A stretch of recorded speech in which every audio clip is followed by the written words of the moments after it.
I need you to go in there, pretend you're a doctor, and check this guy for moles. Moles, yes. Freckles' ugly cousin.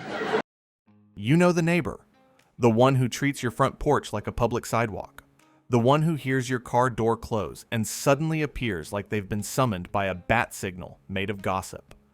You're just trying to carry in groceries, and here they come, already mid-sentence, asking how work is going, what you paid for the house, and whether that's a new brand of cereal, while their dog is actively redecorating your lawn.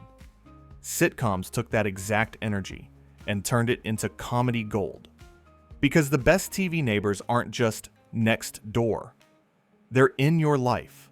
They borrow sugar and somehow leave with your dignity. They pop in unannounced like they're paying rent.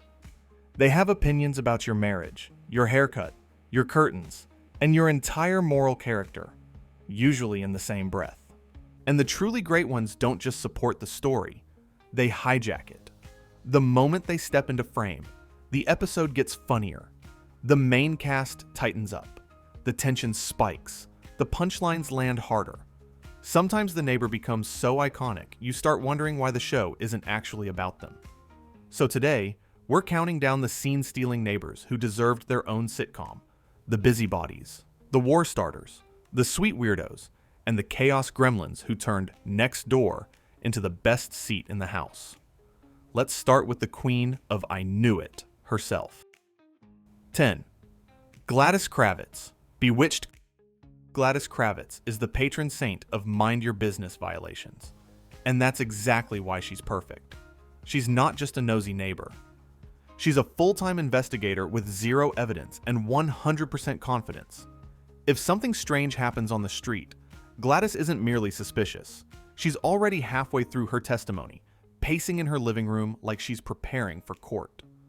What makes her such a scene stealer is how committed she is. In a show filled with literal magic, Gladys is the only person acting like a normal human being would if their neighbor's house kept producing impossible nonsense. Lights flicker, Gladys saw it. A broom floats, Gladys is already at the window with binoculars. A statue moves, Gladys is calling for reinforcements before you can say, twitch of the nose. And the funniest part is that she's right. Constantly. The comedy doesn't come from her being wrong. It comes from everyone else insisting she's wrong. While she's living in a neighborhood that's basically a supernatural theme park, that dynamic turns her into the ultimate underdog, the one person telling the truth and being treated like the town lunatic for it. A Kravitz spinoff would practically write itself. Gladys running a one-woman neighborhood watch that keeps stumbling into real paranormal cases. She'd be the accidental hero, solving mysteries, exposing weirdness, and still being dismissed as that woman who needs a hobby.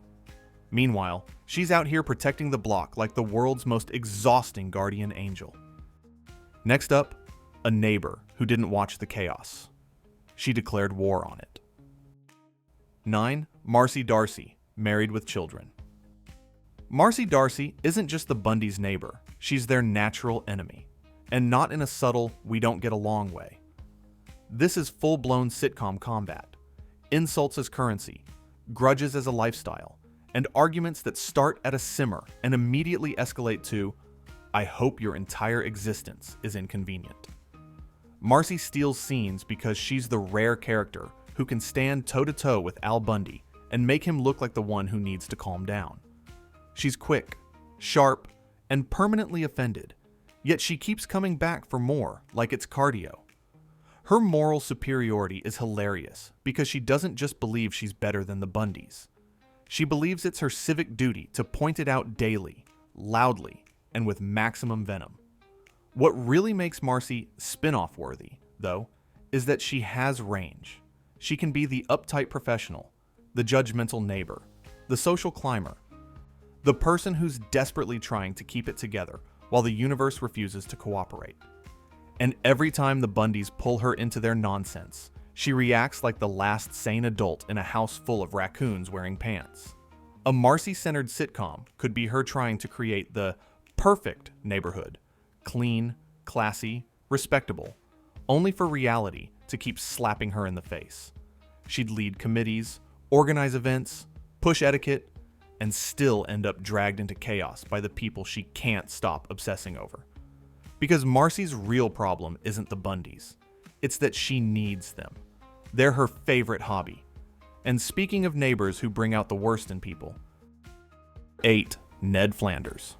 The Simpsons. Ned Flanders is what happens when the universe invents a perfect neighbor and then uses him as a stress test for everyone else. He's polite, helpful, cheerful, supportive, basically a walking greeting card with a lawn that looks like it's been vacuumed. And somehow, that makes him funny. Flanders steals scenes because he's not a joke machine. He's a pressure point. Put him next to somebody miserable, and the contrast becomes comedy. His kindness is so steady, it becomes absurd. His optimism is so consistent, it feels suspicious. And when other characters bounce off him, especially Homer, you get the best kind of sitcom dynamic. One person trying to be decent, while the other person can't emotionally handle decency existing. But the secret sauce is that Flanders isn't one note. He has layers. Under the howdy neighborino vibe, you'll catch flashes of sadness, frustration, insecurity, moments where the mask slips and you realize he's carrying a lot. That depth makes him more than a gag. It makes him someone you could actually build stories around. A Flanders spinoff could focus on him trying to live his wholesome life in a town that refuses to stay wholesome.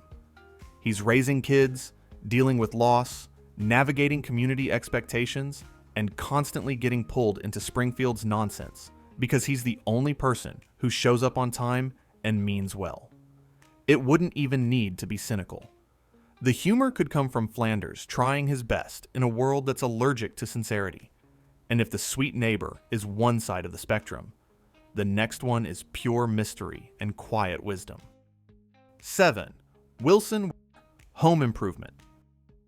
Wilson is the rare sitcom neighbor who doesn't barge in, doesn't yell, and doesn't cause chaos. Yet every time he appears, the scene becomes memorable. Mostly because he's basically a therapist who lives behind a fence and speaks in calm, thoughtful riddles, while Tim Taylor slowly realizes he's been overcomplicating life since 1978. Wilson steals scenes through contrast. Tim is loud, impulsive, stubborn, and frequently wrong at maximum volume. Wilson is gentle, measured, and weirdly prepared with exactly the kind of wisdom Tim needs, usually delivered with a soothing tone and a slightly obscure reference that makes you feel like you should be taking notes. And then, there's the greatest gag of all. You never see his whole face. That alone turns him into a sitcom legend. He's the neighbor who's always there, always listening, always helping. And yet, he remains just mysterious enough to feel like an urban legend who pays property taxes. A Wilson spinoff would be quietly brilliant. You'd get a neighborhood confessional vibe where everyone, couples, kids, stressed out dads, overwhelmed moms, ends up at Wilson's fence with problems they won't admit out loud anywhere else. He becomes the emotional anchor of a community that's always one minor inconvenience away from melting down. The fence is the perfect setting, a literal boundary where people come to overshare, seek advice, and then walk away, pretending they didn't just have a life-changing conversation next to a hedge. Next up, the neighbor who doesn't offer wisdom. He offers chaos with a catchphrase. 6. Steve Urkel, Family Matters. Steve Urkel didn't just steal scenes, he stole the whole show. The moment he appears, the energy changes. The Winslows go from normal family sitcom to brace yourself, something is about to catch fire. And somehow, you're happy about it. Urkel works because he's a human tornado. He's earnest, oblivious, overconfident, and allergic to subtlety. His presence turns everyday situations into bigger, louder, stranger problems, usually involving a broken appliance, a science experiment, or an accident that was technically preventable but spiritually inevitable. But the real reason he's a scene stealer is heart. Urkel could have been just a walking punchline. Instead, he's weirdly lovable. He wants to belong. He tries too hard. He gets rejected, and bounces back anyway.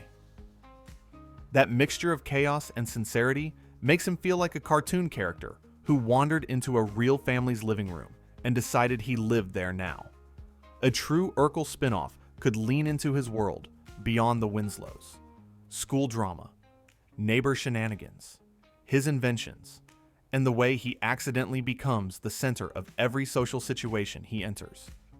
You'd have episodes where he tries to help someone and creates a domino effect of disasters, but still ends up fixing the emotional problem at the core, purely by being himself.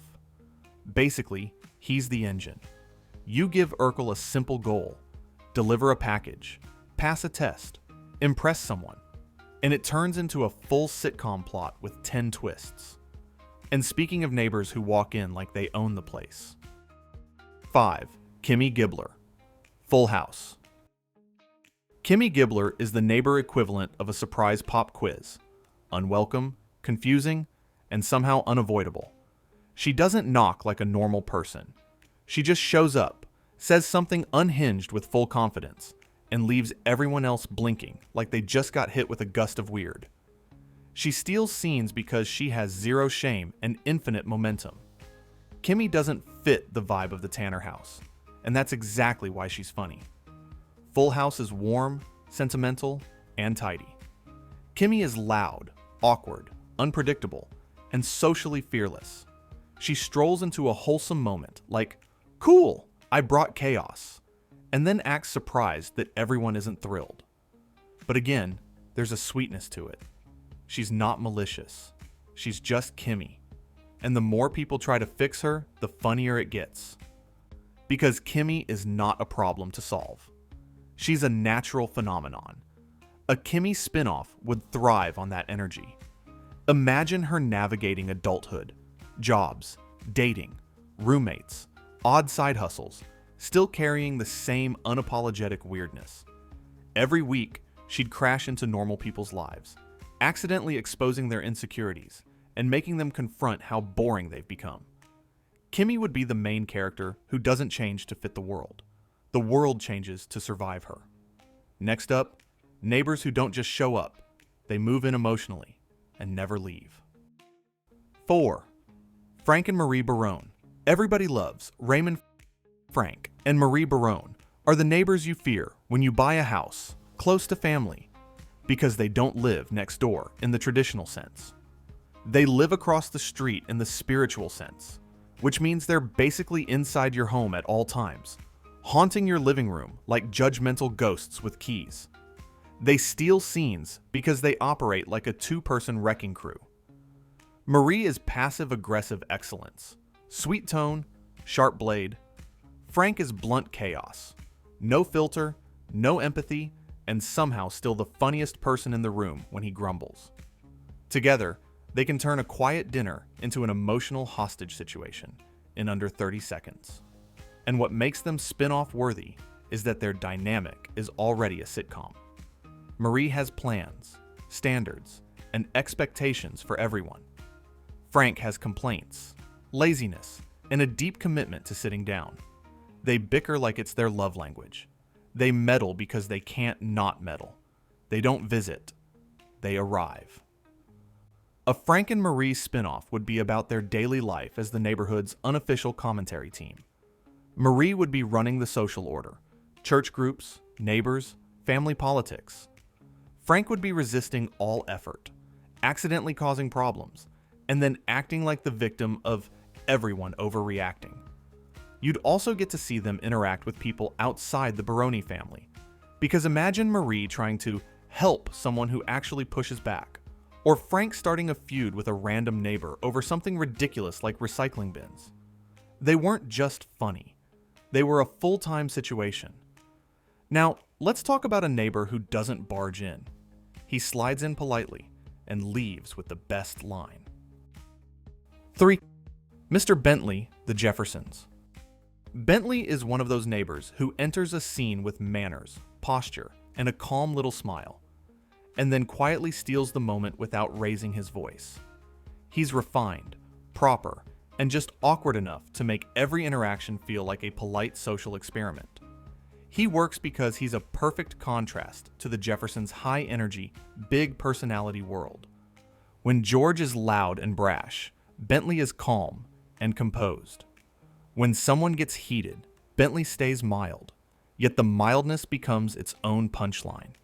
His reactions, his timing, his subtle discomfort, his little bits of quiet judgment, it all plays beautifully.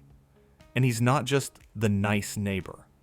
He's the neighbor who accidentally gets pulled into messes he didn't sign up for.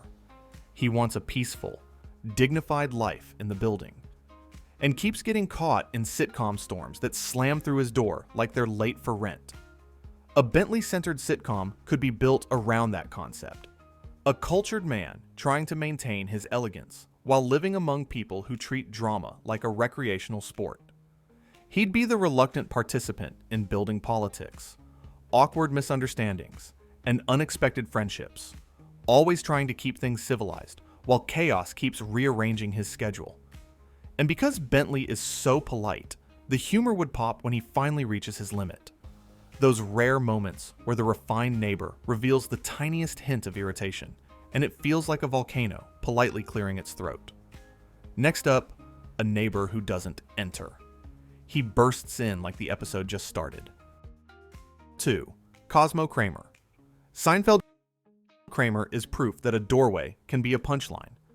The way he slides into Jerry's apartment, like he's been launched from a sitcom cannon, instantly resets the energy of the scene. Suddenly, anything is possible. The laws of logic loosen.